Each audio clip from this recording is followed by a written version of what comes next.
계획이라는 것은 세웠을 때 이대로 살면 좋아지겠다 하고 뿌듯함을 느껴지는 게 아니라 그 계획을 지켰을 때 그 뿌듯함을 느끼는 것입니다. 많은 분들에게 계획을 짜보라고 말씀을 드리면 오로지 공부하는 것만 적혀 있는 경우가 많습니다. 당연히 장기간 계획을 세워서 그것을 지키는 거에는 실패를 할 수밖에 없게 되는 것입니다. 사실 그 눈이 생기고 난 이후부터는 계획을 세우시지 않으셔도 됩니다. 사실 그때부터는 여러분들 머리가 이미 계획이니까요.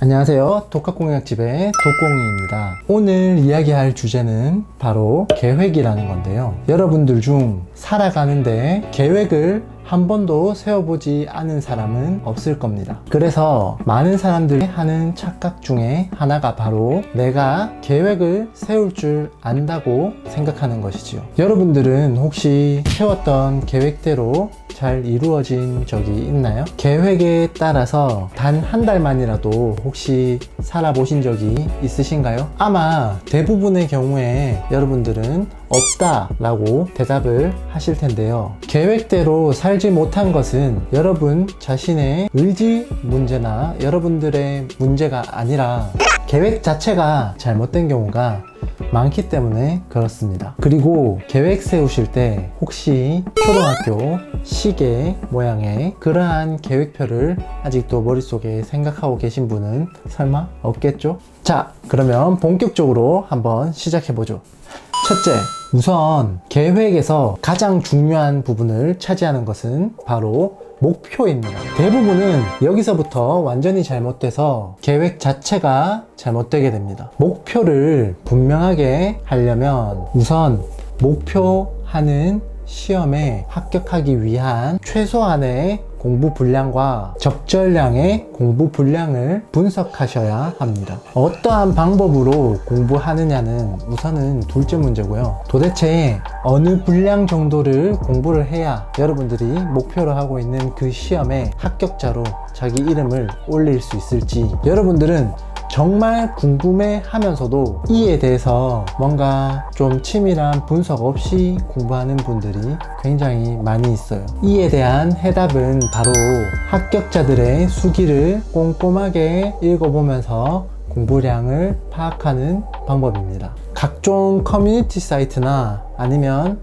카페라던가 그러한 정보가 올라오는 사이트들에는 항상 합격자 수기란이라는 곳이 있죠. 그곳에 가서 1년 동안의 합격자들의 공부 분량을 먼저 파악을 하시고 그것들의 평균이 되는 그러한 공부 분량의 그 이상으로 공부하기를 목표로 삼으시면 됩니다. 각 과목이나 그러한 시험마다 공부 분량을 설정하시고 과연 그 분량만큼의 공부량을 1년 안에 어느 정도로 노력을 하면 그것을 다 달성할 수 있을지 여러분들이 이제 그걸 바탕으로 계획을 세우시는 겁니다. 그렇게 먼저 분량을 설정해 두시고 시작하세요. 둘째, 계획에 실패하는 대부분의 사람들은 하루살이 전법을 쓰고 계십니다. 하루 계획에 너무 과한 몰입을 하게 됩니다. 공부 계획을 제대로 세우시려면 우선 합격에 필요한 어느 정도의 분량을 정하시고요. 1년을 4분기, 그러니까 한 3개월 단위로 끊으면 4번 정도가 나오죠. 그 분량으로 우선 또다시 조금씩 짧게 4개 분량으로 끊어서 계획을 세웁니다. 그래서 각 분기마다의 분량으로 나눈 다음에 분기량에서 한 달 안에 꼭 해야 되는 그러한 한 달마다의 그러한 일종의 퀘스트, 즉 그런 공부 분량을 목표를 한 달 단위로 다시 쪼개서 만드시고요. 여기까지만 계획을 잘 세우셨더라도 80% 정도는 계획 세우기에 성공을 하게 되는 것입니다. 그 다음으로는 한 주의 계획 분량을 그리고 하루의 계획 분량을 이렇게 점차 내려오면서 계획을 정하시면 됩니다. 만약에 이렇게 분량을 위에서부터 내려오면서 정하게 되면 하루의 분량을 여러분들이 지키지 못하게 되셨다면 어떻게 할 수 있을까요? 하루의 공부를 다 지키지 못했다면 한 주의 공부를 지키기 위해서 다른 날 조금 더 집중해서 빠듯하게 공부를 하면 되는 것입니다. 한 주의 공부를 여러분들이 다 지키지 못하셨다면 한 달 분량에서 어떻게 해서든지 여러분들이 그것을 채워나가면 되는 것입니다. 그런데 한 달 분량을 여러분들이 지키지 못하셨다면 자신들의 능력을 너무 맹신한 나머지 처음부터 과한 계획을 세웠던 거니 계획 세우기부터 다시 돌아가셔서 계획을 세우시기 바랍니다. 셋째, 계획은 자기의 최대한 풀파워 역량에서 80%가 계획의 마지노선입니다. 절대 처음부터 자신의 계획에서 그것을 초과하는 그러한 계획은 잡지 마십시오. 대부분의 사람들이 계획을 세우고 그것을 지키는 것에 실패하는 이유 중에 가장 큰 이유이기도 합니다. 그것은 바로 지나치게 빡빡하게 촘촘하게 계획을 세우다가 보니 그것을 지켜나가기가 거의 불가능에 가깝게 된다는 것이죠. 계획은 그것을 지키려고 하는 것이지 그저 내 기분을 좋게 하려고 세우는 것이 아닙니다. 물론 엄청난 그런 계획표를 보고 벌써부터 마치 그 계획대로 살았듯이 기분이 일정 부분 좋아지는 것은 사실입니다. 그리고 그 뿌듯함을 저도 모르는 게 아닙니다만 계획이라는 것은 세웠을 때 이대로 살면 좋아지겠다 하고 뿌듯함을 느껴지는 게 아니라 그 계획을 지켰을 때 그 뿌듯함을 느끼는 것입니다. 정말 계획에서 엄청난 그런 꼼꼼함을 보이는 분들조차도요, 자기 최대 풀파워의 한 90% 정도를 초과하는 그러한 계획은 하지 않습니다. 왜냐하면 자기가 계획한 거 이상의 성과를 내었을 때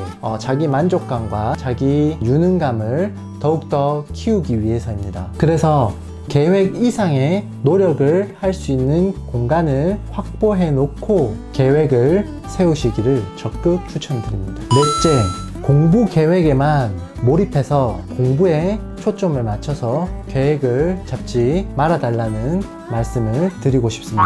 제가 과외든 멘토링이든 많은 분들에게 계획을 짜보라고 말씀을 드리면 오로지 공부하는 것만 적혀 있는 경우가 많습니다. 그러니 처음부터 숨도 안 쉬고 화장실도 안 가고 숨 돌릴 틈도 없이 공부만 하는 공부 기계로 계획이 세워지고 처음부터 그러한 계획에 들어가게 되면 당연히 실패하게 됩니다. 일주일에 최소한의 숨통을 마련해 놓으세요.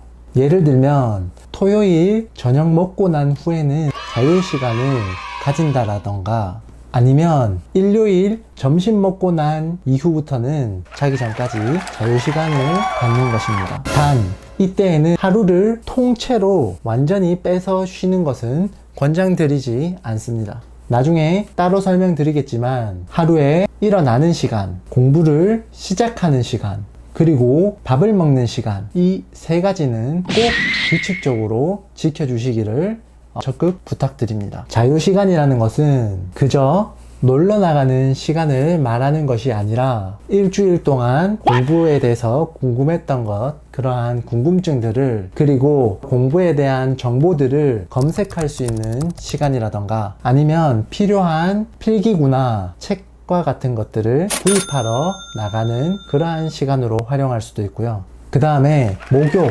또는 맛있는 거 먹기와 같은 여러분들의 욕구를 어느 정도 해결할 수 있는 시간으로 활용을 하셔도 되고요. 그런 식으로 일주일에 공부가 만약에 여러분들 뜻대로 잘 되었다면 휴식 시간으로 가져도 좋고 아니면 친구와 잠깐 영화를 보고 돌아오는 시간으로 쓰셔도 됩니다. 혹은 일주일 동안 그런 세워둔 계획에 구멍이 났다면 그걸 메우는데 여러분들이 그 시간을 활용을 하셔도 됩니다. 제가 꼭 권해드리고 싶은 것은 계획을 짤 때 공부하는 시간 외에 휴식 시간도 공부만큼 집중해서 정확한 필요량을 계산해서 계획 안에 포함시키세요. 그리고 이렇게 해서 여러분들 그러한 꼭 필요한 휴식 시간이 세워졌다면 이 시간에 대해서는 절대 아까워하지 마세요. 정보 검색, 필기구와 책 구입,